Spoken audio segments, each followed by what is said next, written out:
आजचा सुविचार, ज्ञान से बड़ा कोई दान नहीं और गुरु से बड़ा कोई दानी नहीं.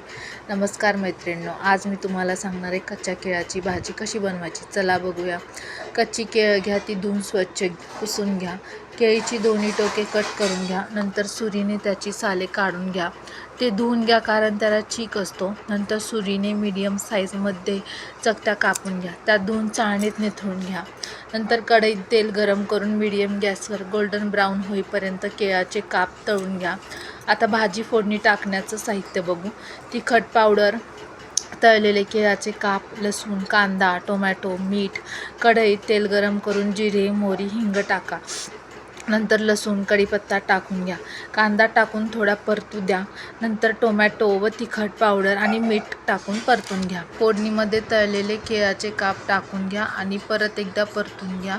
तुम्हाला जर का ही भाजी मुलांच्या टिफिनसाठी द्यायची असेल तरीसुद्धा देऊ शकता.